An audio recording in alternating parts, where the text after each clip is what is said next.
Hello and welcome to another edition of Another Book Review. This week I'll be reviewing Snow Falling on Cedars by David Guterson.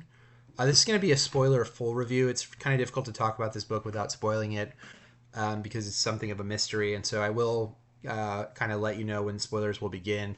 I'll try to give a real brief rundown of the book plot summary before going into spoilers, but there will be spoilers in this video. Snow Falling on Cedars, David Guterson.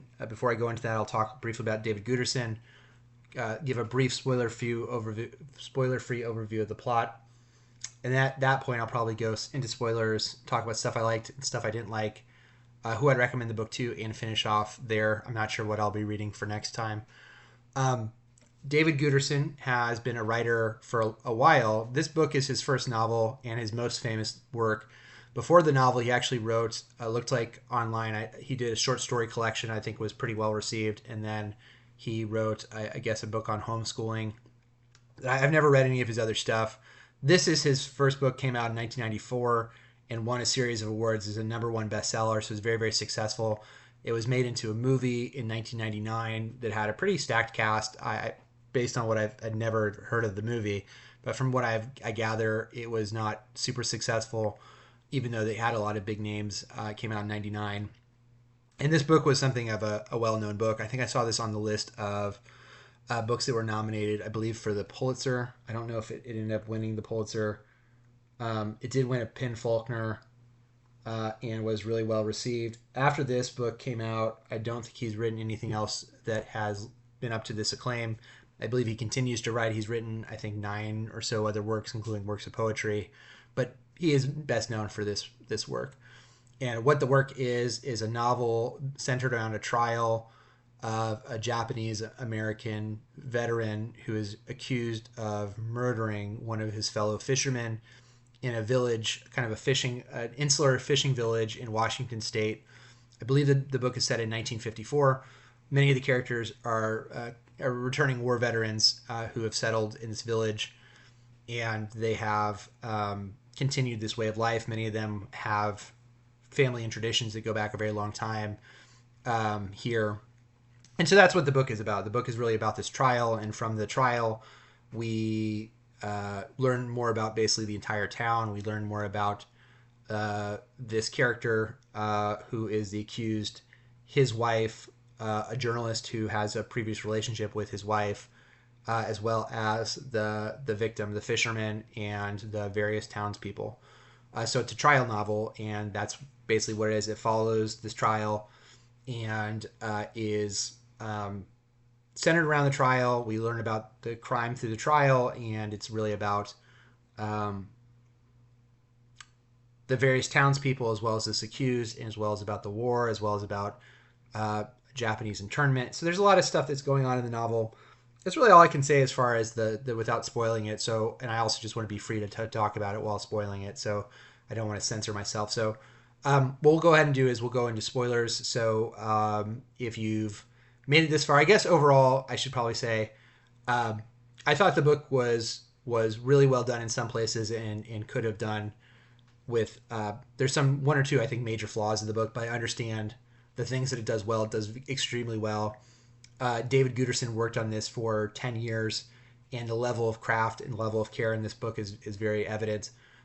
So if you're at all interested in learning about Japanese internment through a fictionalized version of it, this is something you may want to check out. That's really all I can say without going into spoilers. So I think while the book is flawed, I think it's interesting from that perspective of seeing that aspect of it. And I think the book does a very good job of having nuanced characters and nuanced motivation throughout the book. There are some things I didn't like as much, but I'll talk about those in the spoiler section. So if you've made it this far, I will be spoiling this book. So if you've not read it and want to remain spoiler free, feel free to come back after you've read the book. So spoilers in 3, 2, 1. We are now in the spoiler section.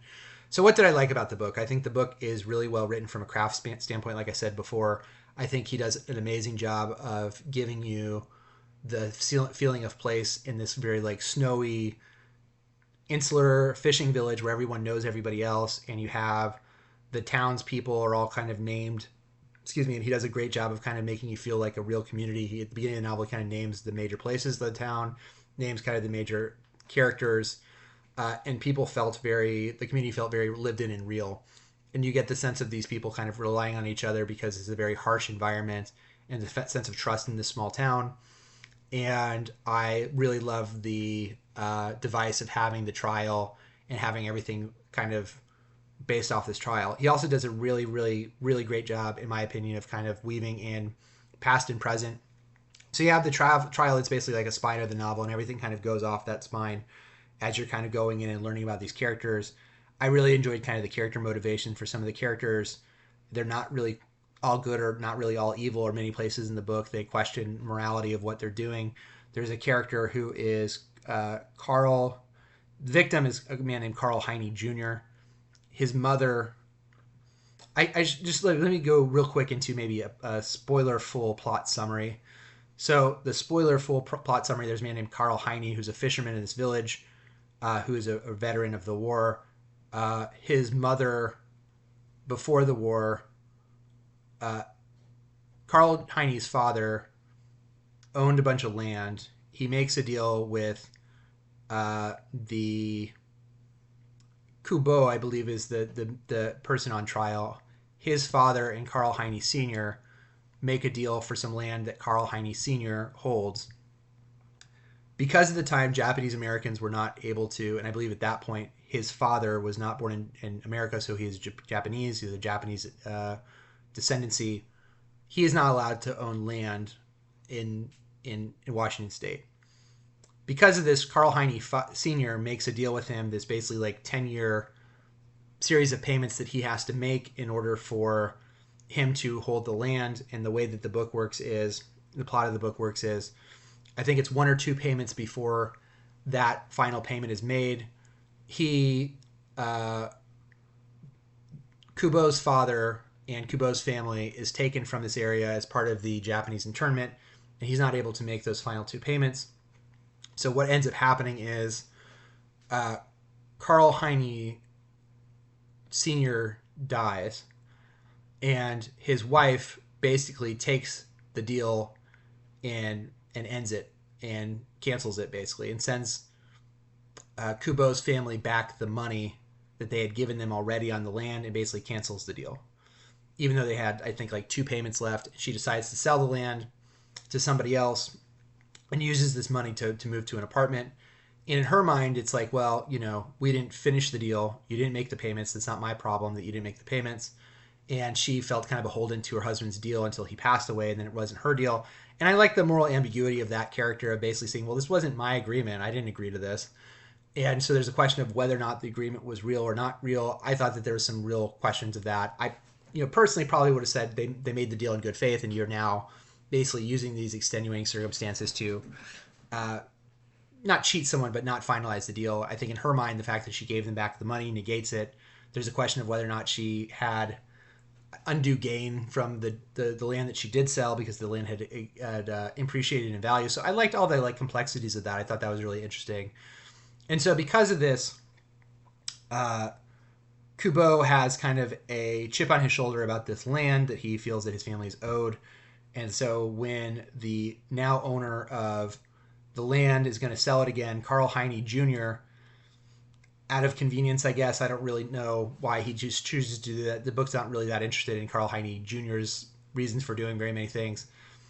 He decides to buy the land. He beats Kubo to the punch, and then the two of them are in the process of maybe making a deal. When Carl Heine Jr.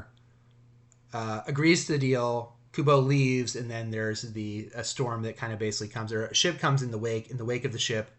They're in a shipping boat, and the wave of the movement of this giant ship knocks him off of his own ship, and he basically hits his head and dies and drowns. It's very complex, and I don't know that much about shipping, and so that is one of the things about the book. I think the more you know about shipping and fishing, the more you'll kind of be able to know these terms. So it took me a little bit out of the book, but I thought that it was well enough done that it wasn't too bad. And then they put him on trial, and Kubo is on trial, and that's what starts kind of the book. I liked all that intricacies of the morality of it. You have Ishmael, who is in love with Kubo's wife from before the war, who is Japanese and he is American, and the two of them have kind of this forbidden romance that they're not supposed to have. and that kind of leads him to making a decision of whether or not to help Kubo, her husband, kind of get out of this predicament because he kind of comes across evidence. So I liked there's a lot of melodrama. I kind of like that stuff. I thought that kind of the war and after the war kind of lends to the melodrama, so it didn't feel like so over the top to kind of take you out of it. I thought the pacing of the book was pretty good. I thought that the characters. Oh, there's one thing I didn't like too much about the characters, but I liked the kind of morale. The characters are for the most part morally gray, which I appreciated. So I liked all those things. The world felt very lived in, and you got a sense of what the storm would do to this community. And there's this giant storm, and you kind of have the giant storm at the same time as the trial. And I thought that kind of gave a real tenseness to it. I also got through this book in 3 days. It's a 460-page book, so it is something of a page turner. So I appreciated that as well. I thought the writing style was very propulsive, and it kind of kept me interested in it. So what didn't I like about the book? I thought the book could have been cut in some places. In the book, and David Guterson, I think, has this theory of just kind of every character like gets a backstory. And Carl Heine's wife doesn't probably need a backstory. And I think there's some things that I've read online that I agree with. There's a few different sex scenes in the book, and I think one or two of them I think make sense for the plot. There's a couple of them that felt gratuitous, and I think that the book could have probably been pared down pretty significantly, like 10% or so. Also, there's the heart of the trial, the heart of the book. What the book I think is trying to talk about is prejudice, and prejudice towards the Japanese Americans. But if you look at the main way that is shown in the book is really through this trial, and the question of is Kubo being charged with this murder because he's Japanese? And if he was not Japanese, would he be tried? And so the issue with that is he clearly would be the suspect in this if you had any actual motive for killing Carl Heine. So the book has this thing where we expect Carl Heine to be like this really accomplished fisherman who's really good at his job, that everybody respects, that he's kind of, on the Mount Rushmore of fishermen, but is able to also get knocked off his boat by doing something really foolish. And so that kind of comes into conflict. And I think that lends to the question of, well, why would this happen? There obviously was foul play. There's clear evidence of his blood on the other guy's boat. So it kind of undercuts this idea of him being on trial for murder due to prejudice, like they just pick someone at random. Well, no, there's physical evidence of him being there, which is strange, and they have some guy come back and basically say this like never happens. And so to me, it undercut the main message of the book, which is the story of the prejudice against Japanese Americans in this community by putting him on trial. And the fact that the whole thing kind of comes down to this weird contrivance where it's like, well, the night that you were going to get your land back and it agrees is the night that this guy dies, which is this big kind of convenience. And I realize many novels run on convenience, but it was like a convenience upon a convenience upon a convenience. And so it did make me go, really, that to me was a little disappointing. I almost part of it wish that he had killed him. And there's a whole question of back and forth of him having killed him or not killed him. And we learned that basically he doesn't kill him, like with 50 pages left of the book. So the last like 10% of the book, you kind of have the knowledge that this was in some sense a fishing accident. And you're like, that's not as interesting. And we don't really get too much of Carl Heine Jr. and his kind of story, if he's a good person or not a good person. We get a lot of his wife. It felt like, and I don't think we needed as much of his wife as we got. So the book could have been pared down. I felt that there's also a convenience about the radio operators. I guess the radio lighthousemen or something who are not able to corroborate the story because they're not there because they're transferring. So there's also that contrivance as well. So it felt a little bit. It felt a little bit as a long run for a short slide, which kind of sucks because everything else around it is really, really strong. I like I said, the moral ambiguity of stuff.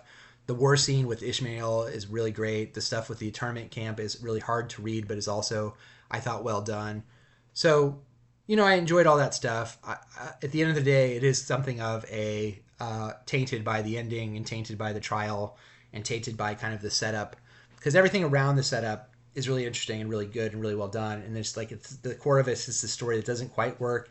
It feels kind of like a bad episode of like Law and Order, where it's like, on the night that you were going to buy your land back, the one person who would be the suspect in killing you doesn't kill you, but there's an accident, and it's just like, but the accident happens to someone who clearly is, a competent person that probably 9 times out of 10 wouldn't happen.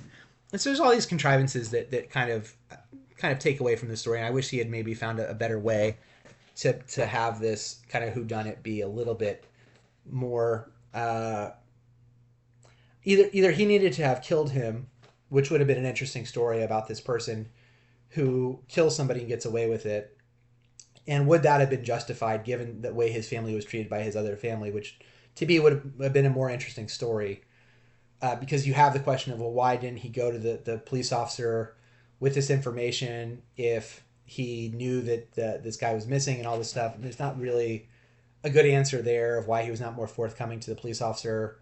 You know, that didn't really work for me. So I wish that the center, the idea of the core story had been he kills him, but he's trying to cover up the murder in retaliation for this guy, and there maybe was like a phone call or something that he gets from him or something that kind of tells him that he's not going to get the land. He decides against it or whatever it is.